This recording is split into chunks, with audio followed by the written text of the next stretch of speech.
The 17th century water filtration trick that cleans river water using only clay. Here's something that should shake you. A piece of baked clay made from backyard dirt can turn brown river water into something clean enough to drink, and it's been doing that since the 1600s. No chemicals, no electricity, no supply chain, just earth, fire, and physics that modern science has since proven correct. While you were stocking freeze-dried meals and solar panels, the most powerful survival tool might be sitting in the ground beneath your feet.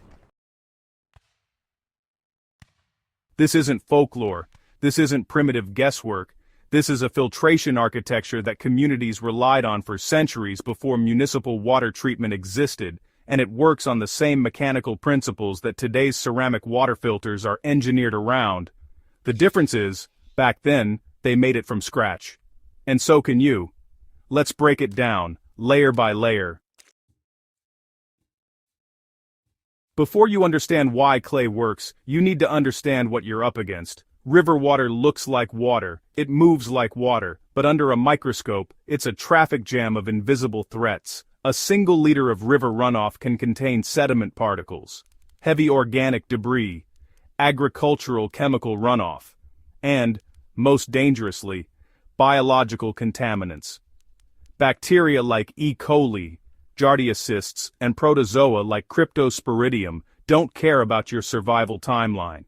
They will sideline you with dysentery in 24 to 48 hours, dehydrating you faster than no water at all.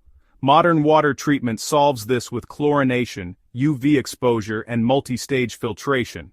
But every single one of those solutions depends on infrastructure that can collapse. Power grids fail, chemical supplies run dry, replacement filters stop shipping, and when that happens, you're standing at a riverbank with a canteen and no good options. Unless you know the clay trick. In the 1600s, long before water treatment plants existed, European and colonial communities faced a brutal reality. Rivers were their only water source, and those rivers ran through farmland, waste, and everything else civilization generates. Illness from contaminated water was one of the leading causes of death. Then something happened. Potters, people who worked with fired clay every day, began to notice something peculiar. Water that passed through unglazed clay pots came out cleaner. Cleaner tasting. Cleaner smelling. And communities that used these vessels seemed to suffer less from the waterborne illnesses that devastated others. This wasn't magic, it was physics. Physics that these craftsmen understood through observation, not equations.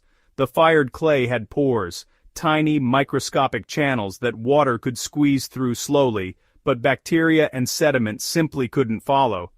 The clay acted as a mechanical sieve, and the slow gravitational pull did the rest. By the late 17th and early 18th centuries, this principle was being deliberately applied.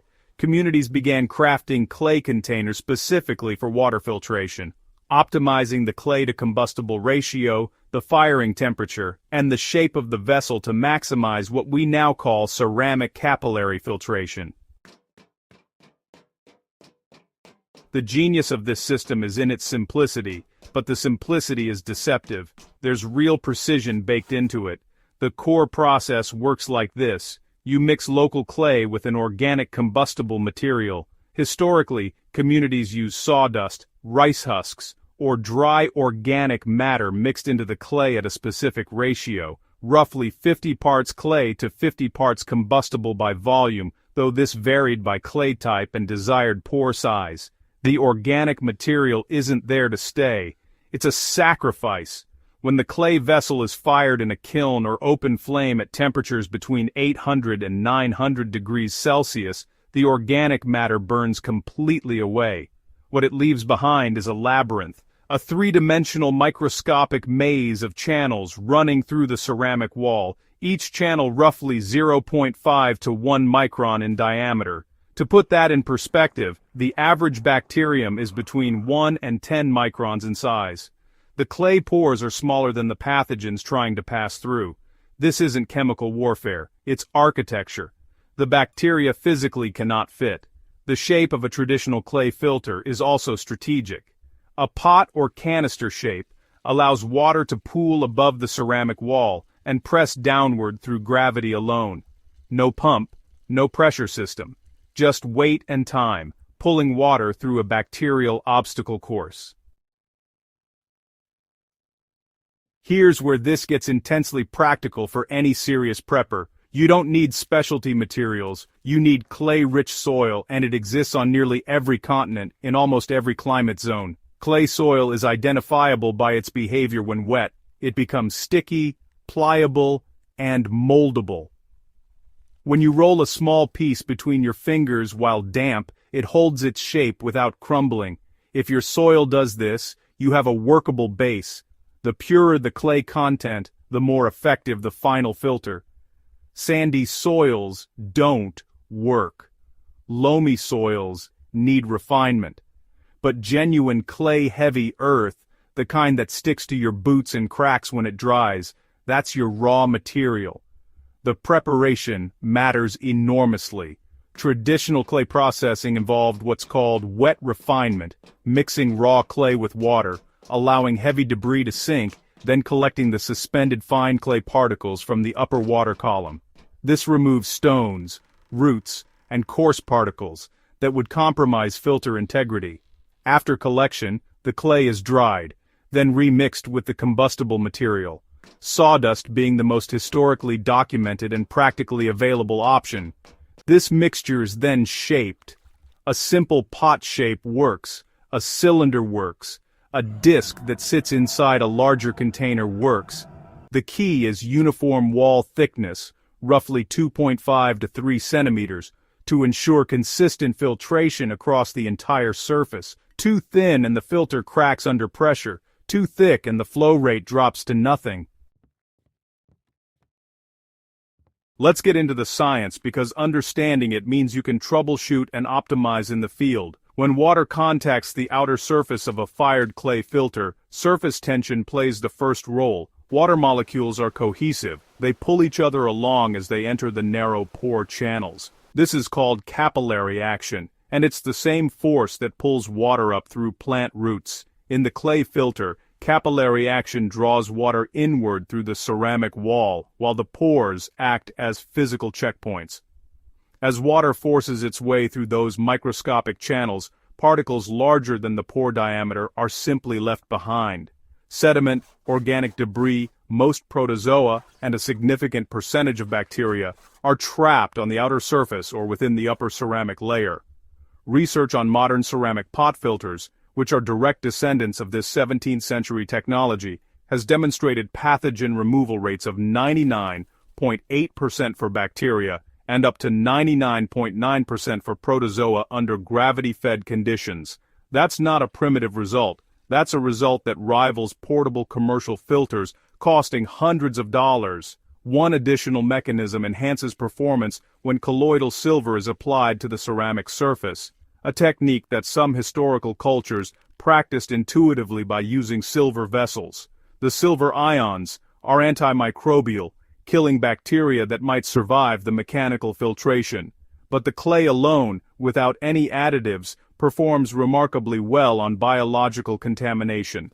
Where it is limited is in chemical filtration. Clay ceramic does not remove dissolved chemical contaminants, heavy metals, or viruses smaller than 0.1 microns effectively without enhancement. This is critical knowledge for field use. Know what your filter does and doesn't address.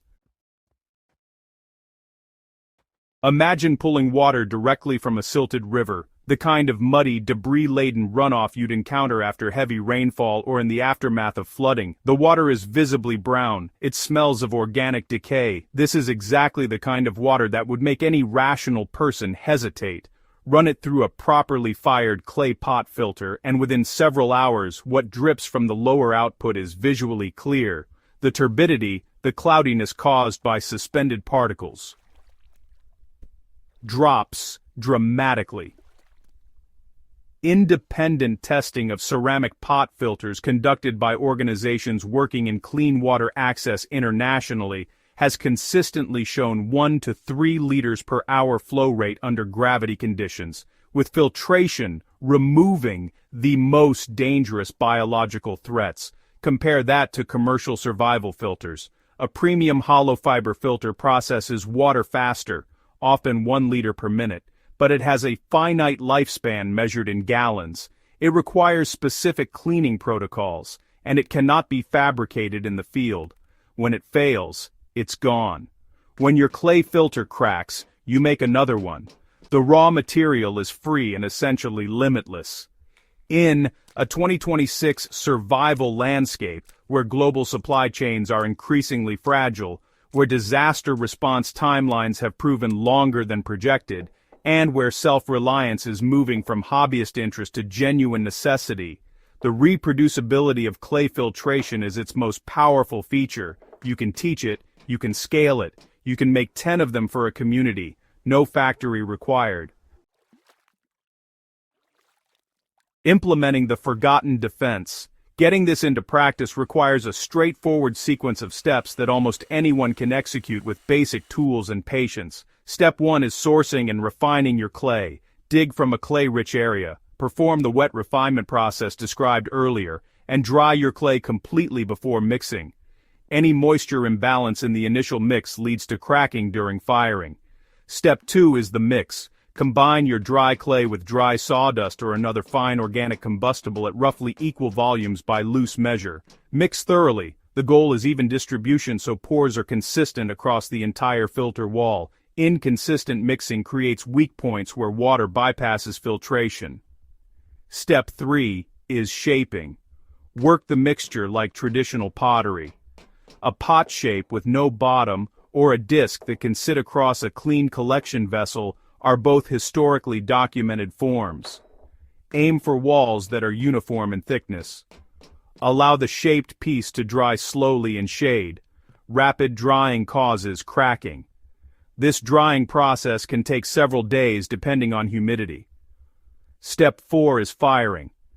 Traditional firing used open-pit kilns or clay seal fire mounds to reach the required temperatures. At home, a wood fire pit that sustains high heat for 2 to 4 hours can achieve adequate temperatures for the organic matter to burn away and the ceramic matrix to fuse. The filter will change color as it fires, moving from the raw clay color toward a terracotta or darker hue. Once fired and cooled slowly, the filter is structurally sound. Step 5 is initial priming. Before first use, flush the filter with clean water several times to remove loose particles from the firing process. This is standard protocol for any new ceramic filter. For maintenance, the outer surface of the clay filter must be cleaned regularly. Biofilm and sediment accumulation on the exterior wall slow the flow rate over time. Gentle scrubbing with a clean brush and rinsing restores performance. Never use soap or chemical cleaners. They contaminate the porous surface. Periodic refiring is not necessary under normal use, but if the filter suffers physical damage or suspected contamination from chemical exposure, replacement is the safer call. A well-maintained clay filter can operate reliably for years, multiple years, with zero replacement parts and zero supply chain dependency. Why ancient sediment stripping is your best insurance policy. The prepper community spends enormous energy and money on water filtration solutions, and rightfully so. Water security is the most immediate survival priority. 3 days without it, and every other preparation becomes irrelevant. But most modern solutions share a critical vulnerability. They're manufactured somewhere else, shipped to you, and eventually expire or run out. Clay is none of those things. Clay is geologically distributed across the inhabited world. It's free, it's renewable, and the process of turning it into a functional filter requires nothing beyond knowledge, fire, and time. The 17th century didn't have advanced chemistry. It didn't have polymer membranes or activated carbon blocks, but it had observation, craftsmanship, and the physical properties of the earth itself. And that was enough to keep communities hydrated through periods of crisis that modern infrastructure would struggle to match. Mastering this technique doesn't mean abandoning your modern filter. It means knowing what happens when that filter runs out. It means having a second answer, a permanent answer, that cannot be disrupted by a factory shutdown, a shipping delay, or a grid failure. The river is still there, the clay is still in the ground, and the physics hasn't changed in 400 years. The only question is whether you know how to use it. Now you do.